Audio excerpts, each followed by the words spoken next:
Liberty. I am one of your hosts, Rebecca Whiting, and I have with me this evening Kevin Bradley and Joey Gamache, also part of the Libertarian Party of Minnesota, who is sponsoring the podcast this evening. And tonight we are going to just kind of jump right in and talk about we just hit an anniversary, right, for the January 6th riot. And I don't want to, or insurrection. What is it we're calling it nowadays anyways? Mostly What was peaceful it actually? protest. Peaceful Mostly peaceful protest. Mostly peaceful. Yeah. I'm gonna call it a sting operation because it was all a setup. So before we go into that, I just want to point out, if you want to join the party or interested in finding out more information, lpmn.org, and it's listed across the bottom here of the screen, or it should be. We have a tab on there for events. If you're interested in finding out what else is going on or how to get involved, just reach out to lpmn.org. All right, so sting operation. That probably is, so Joe, you mentioned that Ray Epps got sentenced. Yes. When did he get sentenced? Do you remember? I don't have the exact date. I have the charges here in front of me. Okay. One count of engaging in disruptive or disorderly conduct. One count. Yeah. And so what did he get for that? 12 months probation. So in the meantime, 0 days in jail. How many people do we have still in jail, having not gone to court, not being charged, not being sentenced? How many people? Is there any way of tracking that, knowing?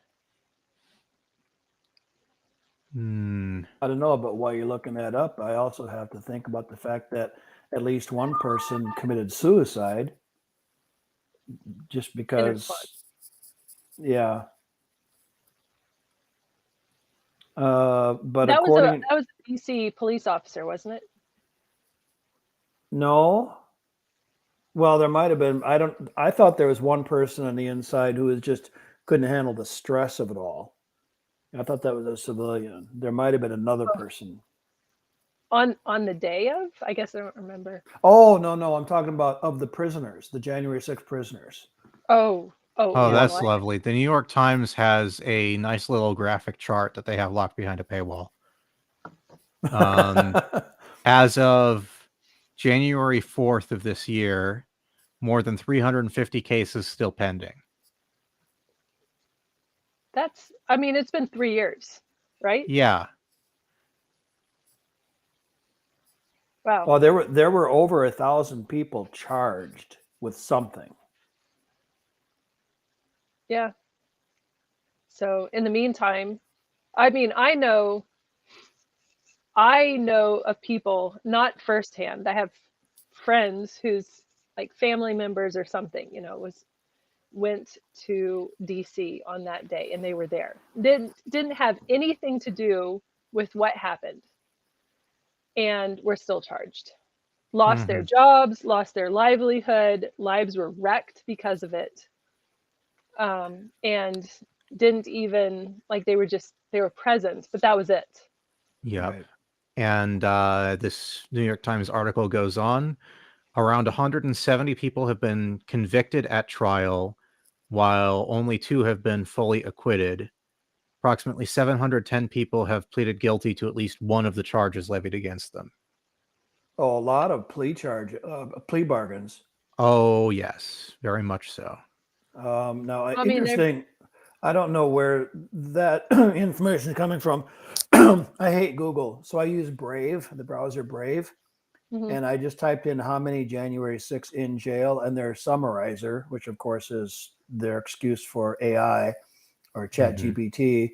It says as of 11 January, which is tomorrow, which is kind of weird how they. As of tomorrow, yes. Yeah, more than 1,000 people have been charged. The FBI is still seeking about 350 suspects. As of 11 of August 2023, 110 people had been found guilty at trial, 366 of whom have been sentenced to prison. Yeah, according to this, of those 710 people who've pled guilty, around 210 pled guilty to at least one felony offense. So it would make sense that slightly more than that number would be the ones who were incarcerated as a result of trial. Sure. So I'm reading an article about one of the guys that was acquitted. A guy from New Mexico charges that he illegally entered the U.S. Capitol, blah, blah, blah, engaged in disorderly conduct. U.S. District Judge Trevor McFadden issued the verdict from the bench after hearing testimony without a jury in the case against Matthew Martin. McFadden, who was nominated by former President Donald Trump, acquitted Martin on all 4 counts of which he was charged. I mean, who is this? It's NPR. So of course they're going to bring up that, that judge was just, he's put in the bench by Trump, and clearly there's a connection there.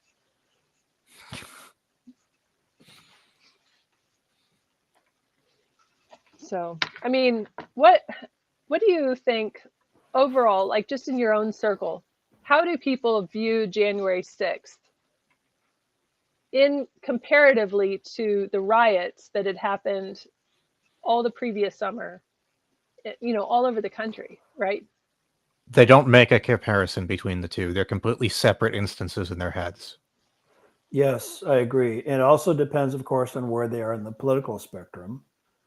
But it also depends on where they live, because I work with some people who live in New York, and they have no concept of how bad the Minneapolis riots got. Mm-hmm. They're still sticking to the mostly peaceful protest.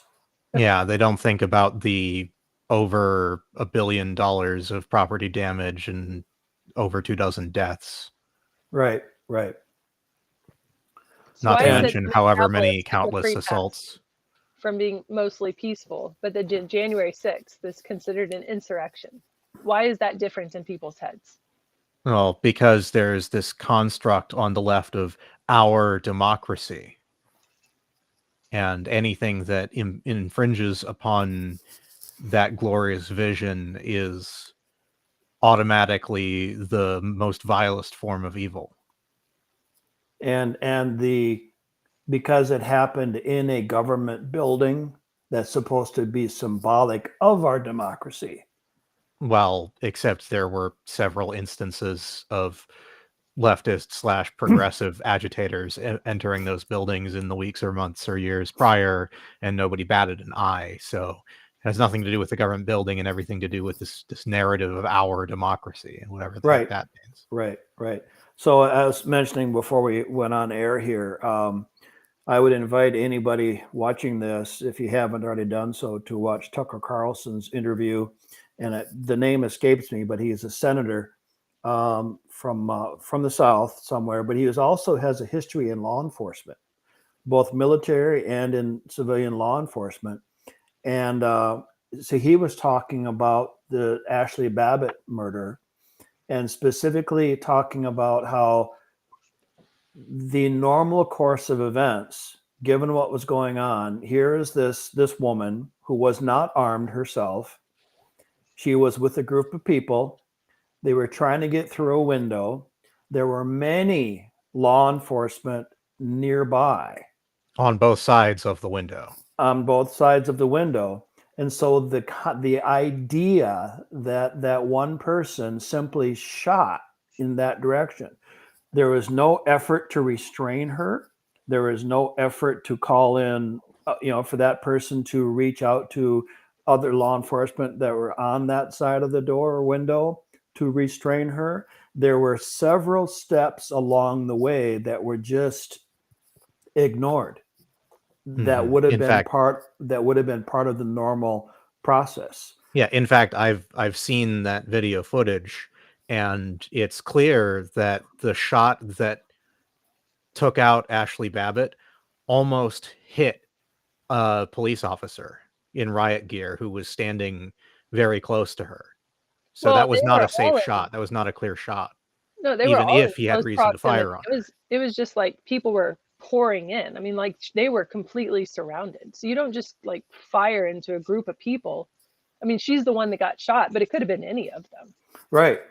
Yeah, I think he was just shooting at the group, not aiming at anybody, any particular individual, unless he was aiming at somebody who was closer and missed. Well, by my understanding, she was the first person to mount that window. And the video footage that I've seen does not contradict that. Okay. So she was the first person, at least in that video footage, but quite possibly the first person of those who had pushed into the Capitol building to mount that window. And it was unclear what her purpose was. People have said after the fact, oh, well, she was trying to get up on a high place so she could turn around and tell people to calm down. There's no evidence for or against that. We don't actually know what her motivations were at that point. Yeah. Right. And the officer that shot her and killed her claims that he saved countless lives by doing so. Which is just preposterous. Yeah, I mean, there were already riot police in place on the opposite side of that barricade that she was climbing on top of, who were doing just that. They were the ones who were actually getting in between whatever this officer thought he was protecting and the crowd. Yeah, and by April 21, the investigation into the death of Ashley Babbitt had already been closed. So, however long later that was, not much later. Well, but meanwhile, there's a wrongful death lawsuit that I think is right now sort of in limbo. Mm-hmm.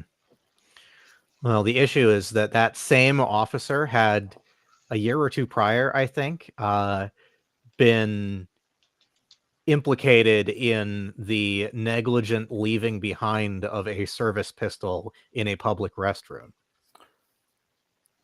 Oh, really? The same officer who later shot Ashley Babbitt.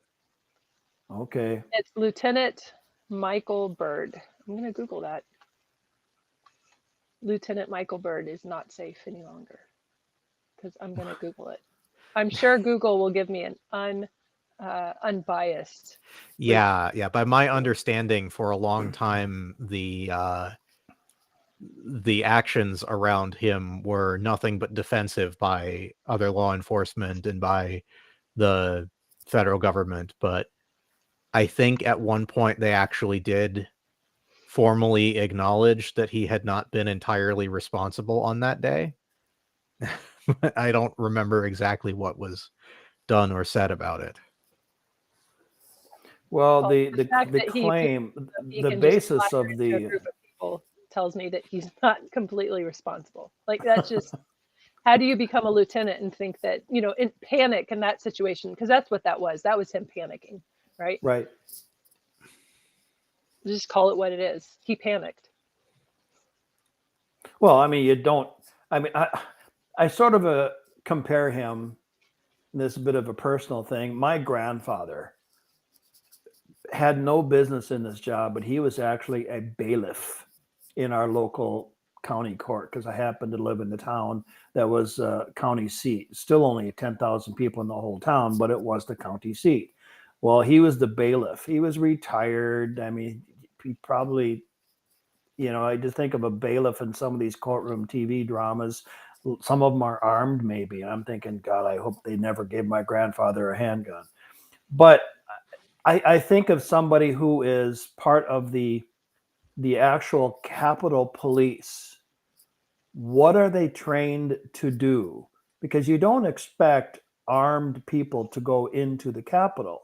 So what is their actual job to have police in the Capitol building? What are they trained for? Because clearly this guy wasn't trained. He panicked. Well, a lack of. That's the thing. Like, if you're in law enforcement, if you're in military, like, you're supposed to be training for these various scenarios all the time. But like I said, January 6th was a different kind of scenario that they'd probably trained for it, but when you're constantly having these things that we're going to talk about this today, we're going to talk about this today, and you never see those things actually happen in real life, you get complacent, and complacency breeds weakness, right? So people who they're like he was a lieutenant, so he's at the top of the other officers around him, but he's never seen anything. He's never done anything. And so he gets up, and he has this authority but no experience. He's passed the tests. He's, checked the boxes. And that's the reason why he's a lieutenant. So he doesn't, people like this, and you used to see it anyways in the military before we had Iraq and Afghanistan and all these scenarios in which you actually had to use your training. You don't have to, and you don't, everything that you have trained for, even if you took it seriously, but after a while you just kind of tune it out, like, oh, I'm never going to use this, why are we training for it? And if you don't take it seriously, then when something happens where you need that training, you're caught off guard, and people freeze or panic or any number of things because they're not ready. They're not conditioned properly for the scenario in the situation they find themselves in. Well, and I've known several law enforcement people who have said that they've retired now, and many of them very proudly say that they never once even unholstered their gun, and they consider that something to be proud of. Now I questioned, how much time did you spend on the range? How much, what would have happened had you been in a situation where you pulled that? Are we talking a Barney Fife situation where you weren't capable? Well, that's the thing, until somebody gets in that situation where they have to pull their firearm out and they have to fire, or they're confronted with something that's going to challenge their mental capacity. They don't know what they're going to do.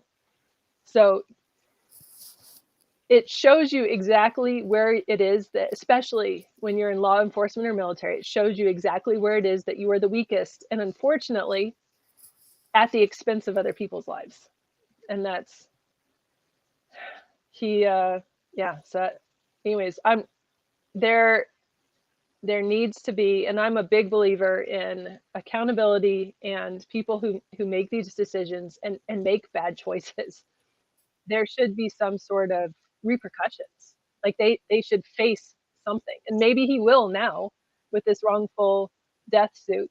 Maybe it'll hurt him more than just have something he has to deal with internally. Well, I do know that one of the libertarian talking points is often that law enforcement, each individual should be required to carry liability insurance. And because then the insurance companies, in order to stay in business, would require that person to go through psychological exams and theoretically, it become more of a private enterprise situation where they don't have qualified immunity. And so then in order to be employed, you have to have insurance. Well, then it's on the insurance company to, have the premiums based on whatever psychological tests they have. I mean, I think back years ago when I was had just graduated from seminary of all things, I had to take a whole battery of psychological tests to see if I was the right material to be a minister of all things. Mm-hmm. And I was told that I had more of a social worker countenance than a pastoral, because I was more of a fix-it rather than, just let me sit and talk to you for hours upon end. It's like, no, I hear your problem. Here's the solution. Go do it. So yeah, and for military, you don't have to take a psychological exam to join the Army. So you don't have to do that. I mean, maybe after, like things start going wrong and you start having, reactions or, but that's, even then it's enough to just, can we just slap a Band-Aid on this and send this person back to work? Right. That's all it is. So Joey, I think you mentioned before we started on air here that you knew something about this guy's history. He was negligent with a firearm. Yeah, I thought I did mention that. No. Was that on the podcast? Okay, sorry, my bad. Well, getting back to the Tucker Carlson thing, it's really a fascinating conversation because they're now at the end of their investigation of a whole January 6th thing. And he was pretty convincing that, he's not a political player. He just follows the evidence wherever it takes him. He's big into individual accountability. But he was pointing out that he was convinced that there were at least 200 FBI agents that were embedded in various, Trump supporters. But more importantly, that there was an FBI person who even planted the idea that became known as the January 6th insurrection.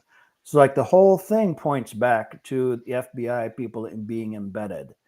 And now I did see, I think it was just yesterday, that our wonderful new House Speaker I think it was Mike Pence actually, who said in response to that idea that he just said he takes the FBI at their word. Why would you do that? I think I've got at least one shirt that says that if you trust your government, you don't know history. Yep. Taking a central intelligence or policing apparatus at their word, U.S. government or otherwise, in many ways, especially the U.S. government, is sort of the opposite of the thing on my to-do list.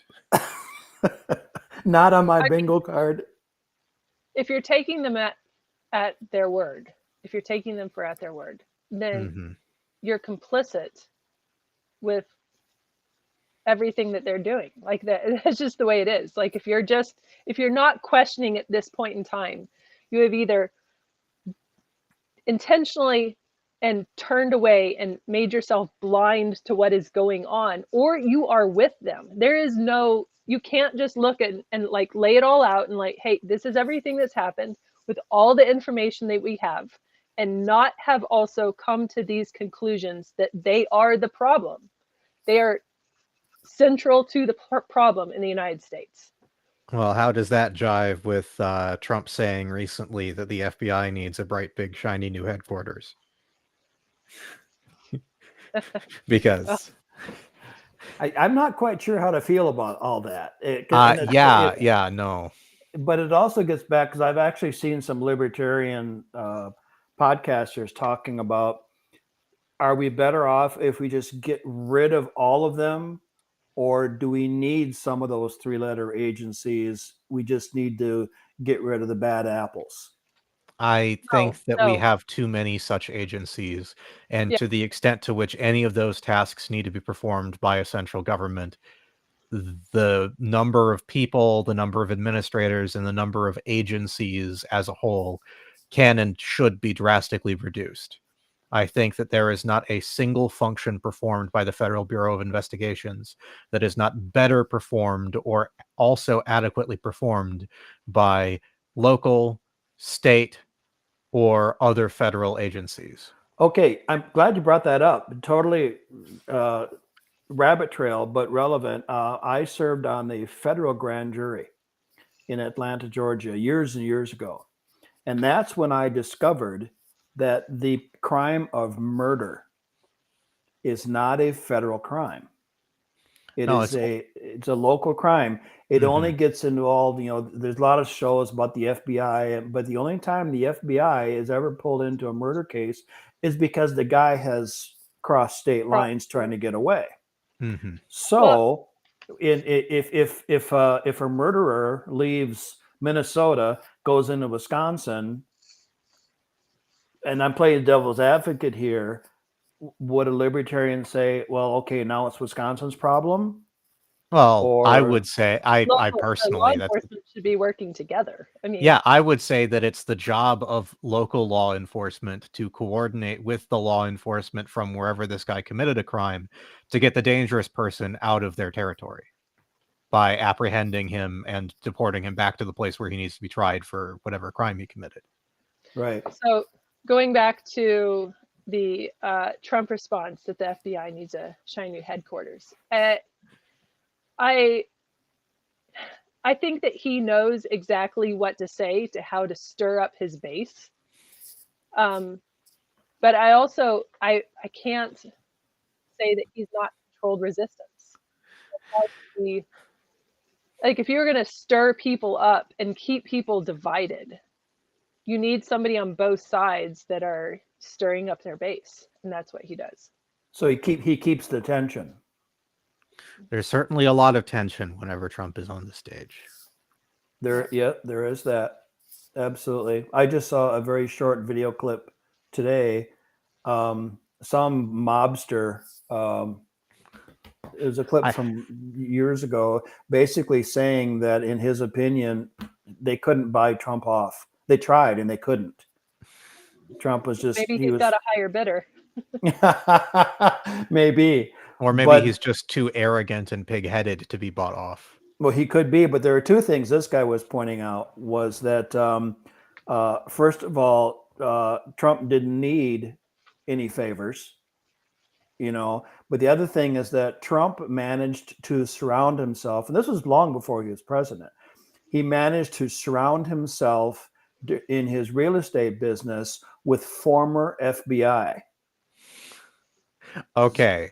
So we can connect some dots now. So there's this. If one were to imagine that Trump had nothing to do with the FBI planting of an insurrection, then it is entirely possible that his opinions on the FBI as a whole are colored by his positive experiences with former FBI guys before he became president. Exactly. That's like I grew up thinking. Yeah. I grew up thinking that all the FBI were straight shooters, looking an awful lot like the actor Ephraim Zimbalist Jr. from the 1970s. It's just, and even more recently had there several TV series reboots of the FBI, and they were always the heroes. Of course, that's what they're going to present. That's one thing that really amused me about NCIS is that the FBI were very much not the heroes. Yes. And in the show NCIS, both the FBI and the CIA were shown to be organizations filled with people who, if they got anything done, did so without any moral compass whatsoever. And the actions that they were doing were always a part of some larger problem that they were stirring up rather than solving. Wasn't that the case in Law and Order too? Because the FBI was they were, not one. It's been a long time since I watched any of those shows, but right. Well, not only Law and Order too. Not only Law and Order, but more recently, I've been, because I wasn't watching when it was on prime time, but I've been binge watching there's the trilogy: Chicago Med, Chicago Fire, and Chicago PD. And so, anytime you're watching a cop show or courtroom drama show based in a city, like Law and Order was about New York City, right? Yeah, the feds are always the bad guys because they're taking the agency away from the local law enforcement to do what they know is best. Same thing with Chicago PD.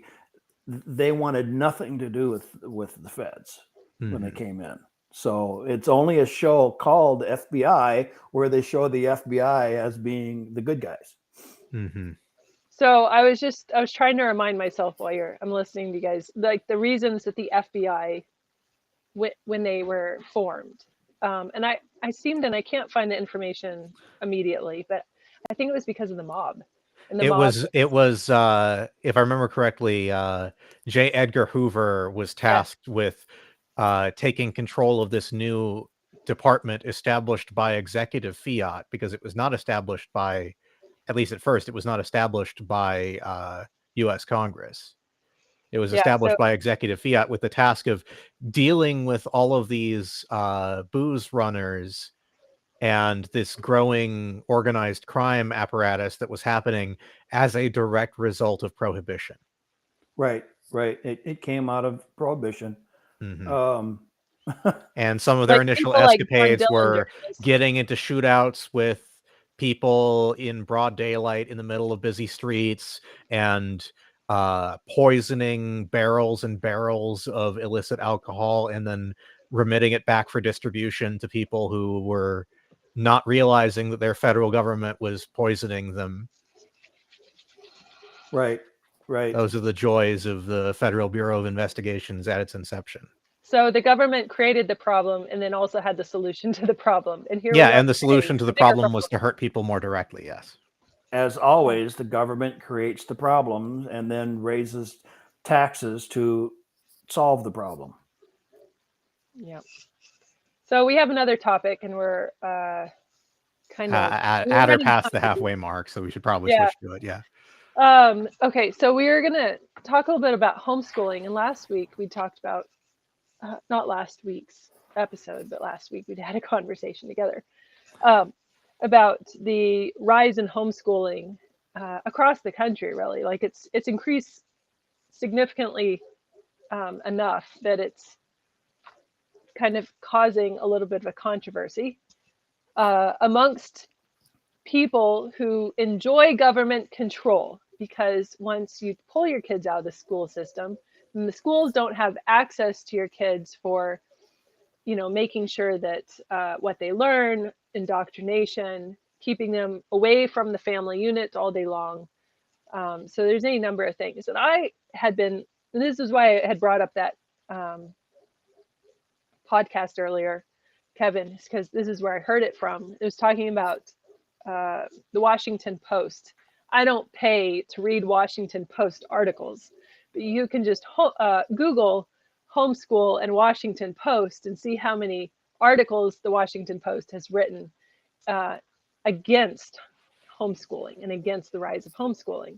Interesting. So that was what it was about, was that the media is coming down pretty hard on homeschoolers, and the reason ultimately being because homeschoolers' parents have, pulled their kids out of the grasp of government control and utilize their rights, their parental rights, by homeschooling. So, but that doesn't create good little government, tag-alongs. So now that the centralized control is being threatened, the demonization ramps up.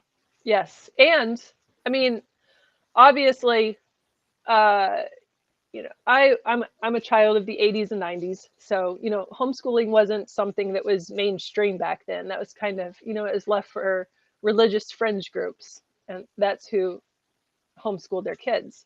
But when I became an adult and I started having kids, and I was like, considering putting my kids into schools, I mean, I grew up in the public schools. That was what everybody my age did. We were all in the public schools. And so I knew I did not want my children in the public schools for any number of reasons. I had a list, of why I didn't want my kids there. And there are a lot of people like me who grew up in the public schools and saw them for what they were because they lived through it, right? And then had their own kids and had to make a choice. And then COVID lockdowns happened. And so all of these parents that had been on the fence, because, there's the media says that you aren't, and I mean, anybody who has access to the Washington Post articles, you can kind of get the gist. Parents aren't qualified enough to teach their kids. Parents don't have, this or this, and any number of things can go wrong. Or here's all the horror stories that happened to kids who were homeschooled, abuse and medical neglect, and I don't know, it names something, it's in there, right? So they're going to give you all these horror stories of everything that went wrong. Oh, and by the way, they were also homeschooled, and clearly that was the problem. It wasn't that the parents were bad parents, or that, the situation was bad. It was the problem was is they were homeschooled. That's why they were in that situation. But then COVID happened, the lockdowns happened, and it pushed all the kids that were in public school, with the exception of, did South Dakota, I mean, they didn't shut down. Their kids stayed in public school. I think so. I'm not sure. For the most part, everybody else was forced into their homes for school. We were all of a sudden overnight, literally, doing school from home, even if nobody was. Anyways, what it did, though, is it put parents who were on the fence about homeschooling, who had also grown up in the public schools, and didn't necessarily have the confidence in themselves to be like, or, I'm going to pull my kids out of school, I'm going to do the homeschooling, because homeschooling is a sacrifice, right? I spend a lot of time homeschooling, or I could be doing other things with my time.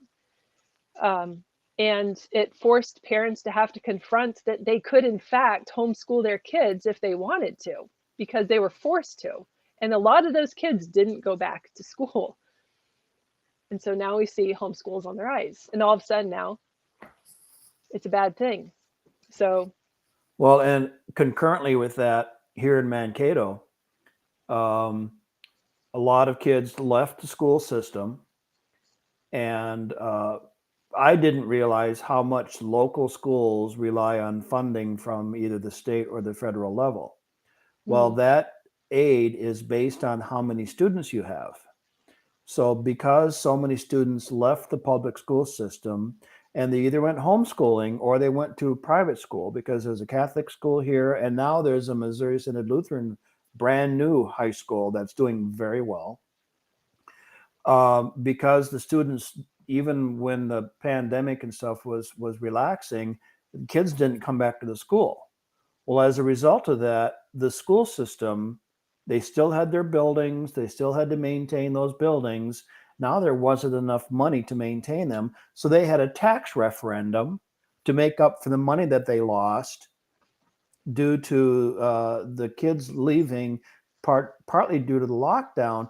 But the local discussion wasn't just about the fact that the schools were locked down, because at the same time you have in Mankato, which a lot of people call Little Minneapolis, just because some of the attitudes, they're also pushing the woke agenda in the schools and the DEI, and the teachers weren't allowed to discipline a student of color if they were the bully. And all these things. So two things going on. One is the pandemic lockdown, but the other thing was just the parents tired of the schools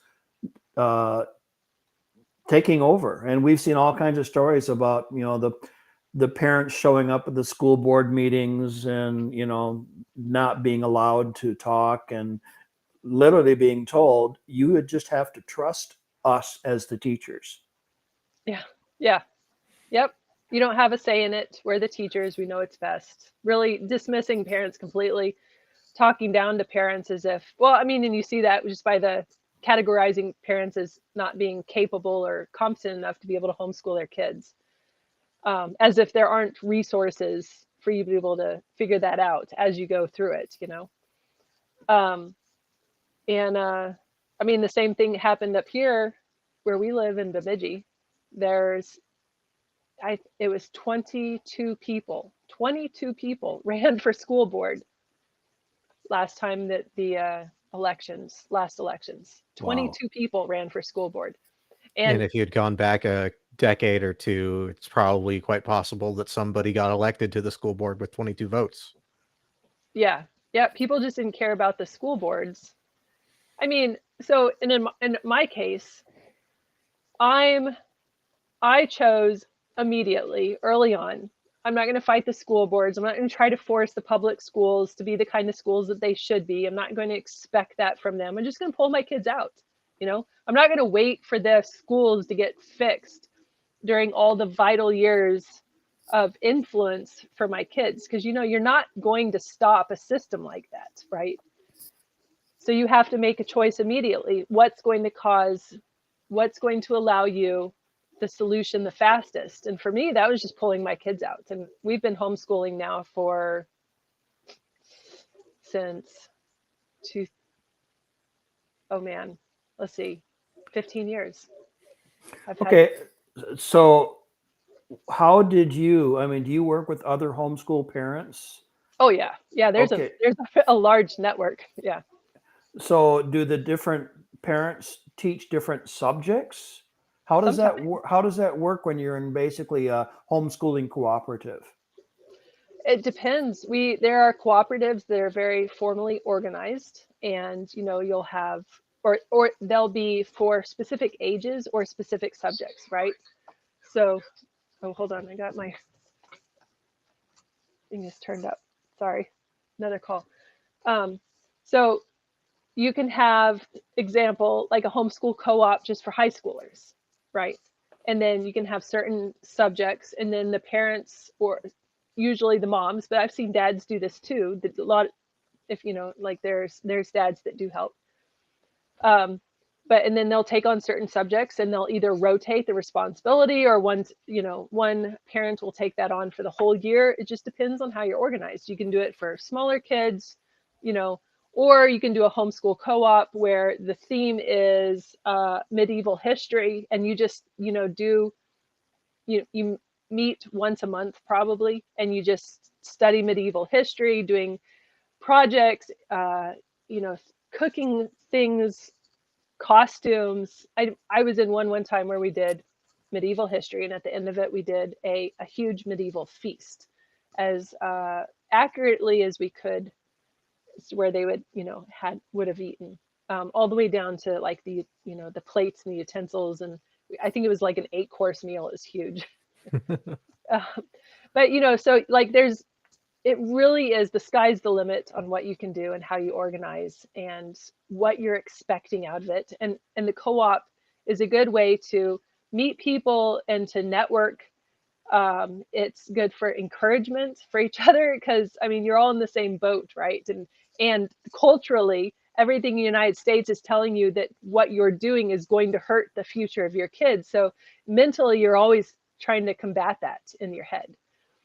But then also, knowing your kids and knowing where, your own personal weaknesses are and where you need help, and then being able to rely on the resources in the network through the friendships that you've developed to be able to fill in those gaps. It's actually. So do you know any homeschool parents or kids who voluntarily said, no, I want to go back to school? Oh yeah. Yeah. Because it's hard. I mean, homeschooling's hard. You're spending a significant amount of time of your day doing school. And it's not as much time as you would like in a public school. You're spending less time.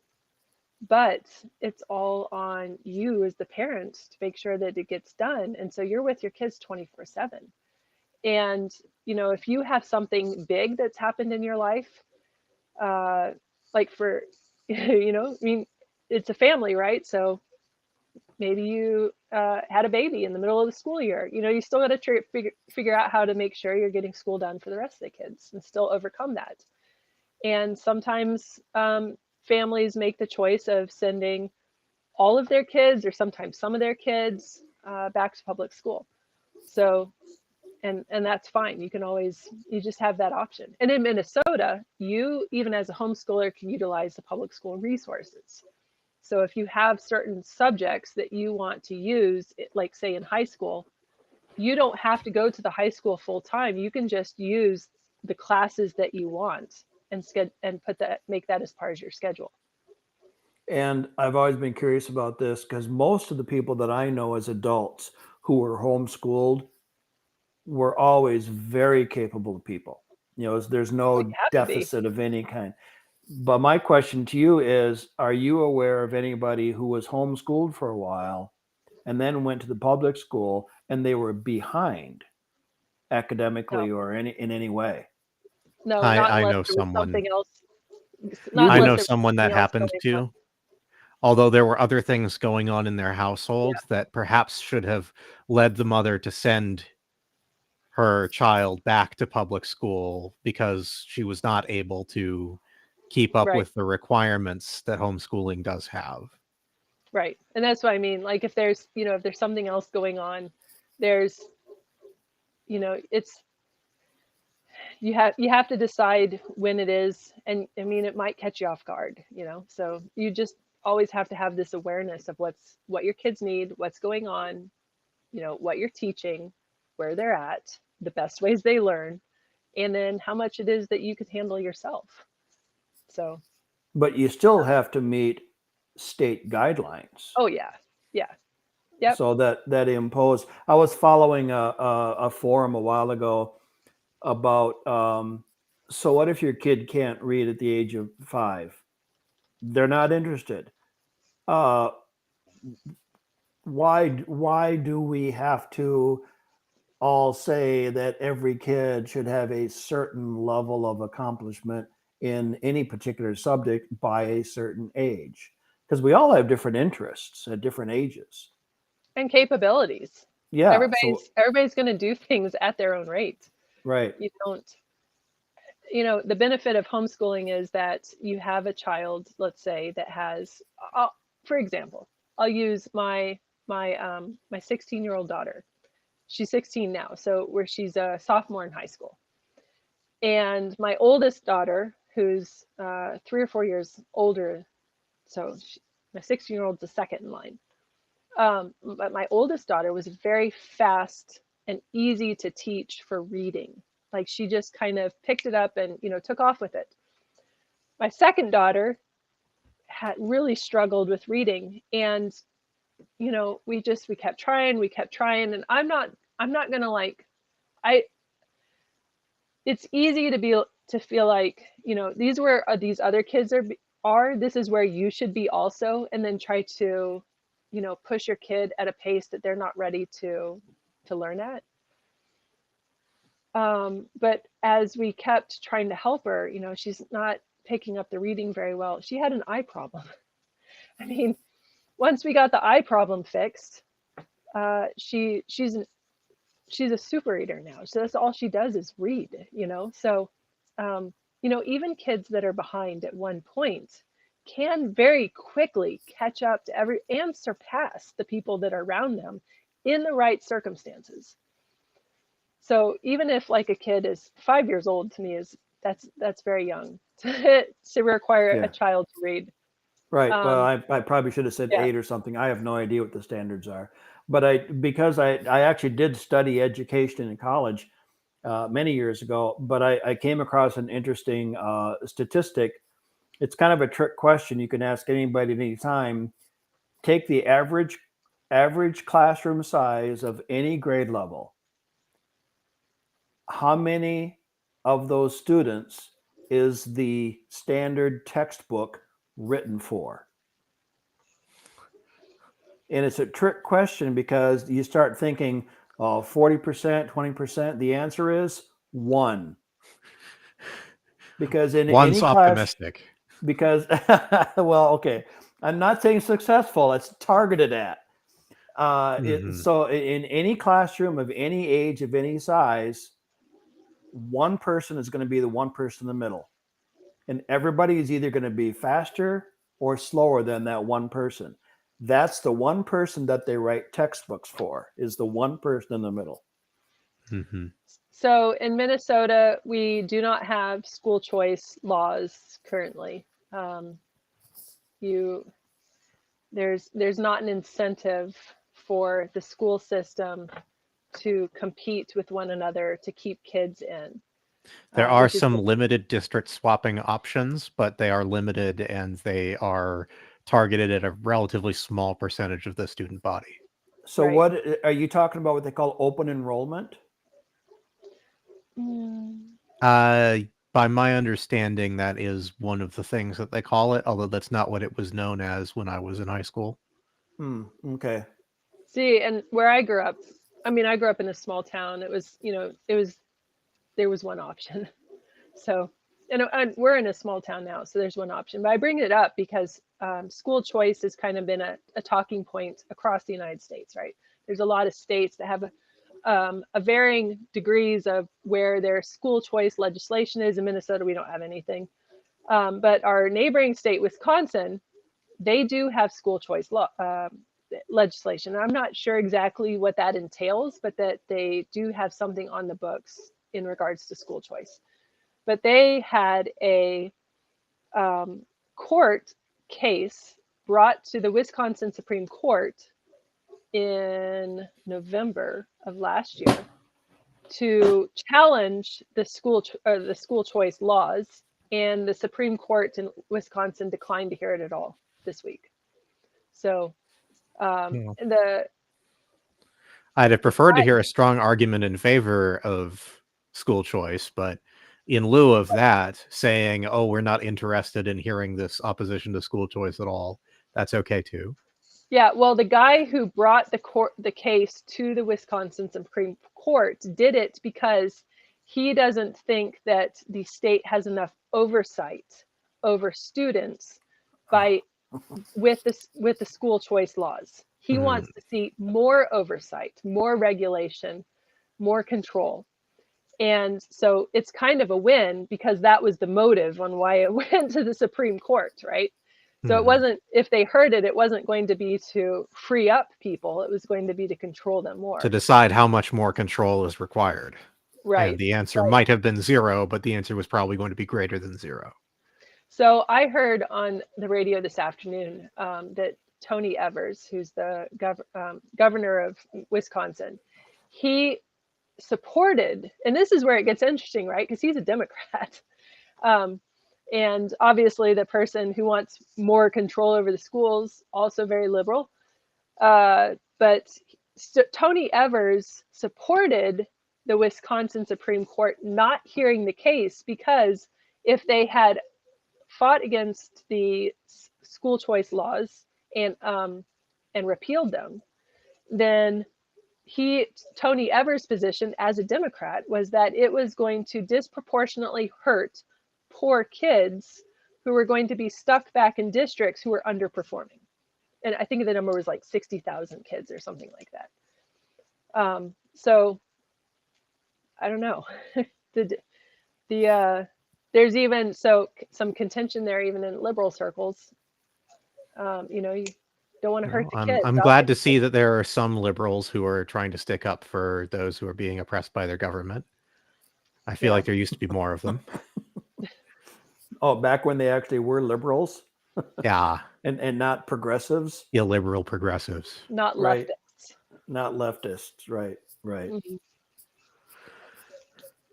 Yeah. But I think it's, there's a lot of interesting things happening with schools and homeschool and school choice and all this kind of stuff. And this kind of goes back to the prohibition. The government causes the prohibition and then realizes they can't control it, and so then they create a government agency.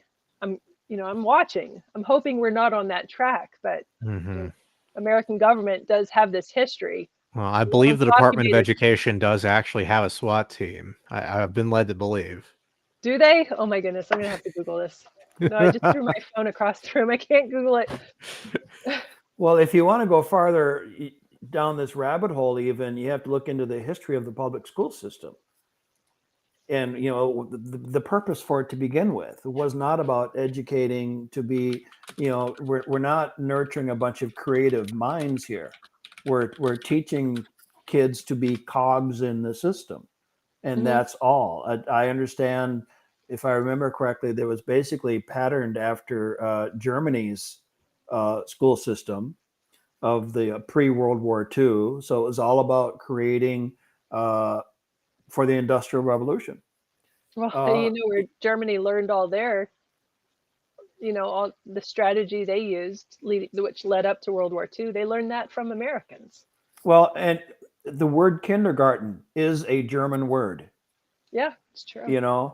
So our school system were based on, and I remember in, I don't know if it was junior high or high school, when we had these programs, we used to call them lyceums. I don't know what they call them now, but you remember the anti-drug program that went around, Scared Straight or something like that. And so they would have these prisoners who were, model prisoners at that time, coming around and trying to scare kids into not doing drugs and not doing anything wrong. And I remember this one guy, he looked huge to me and just looked very imposing. And he gave this story, and he was describing the average day for a prisoner. Well, the way he described it, he just described the average day of a public school. Because he said you can't go from one place to another without permission.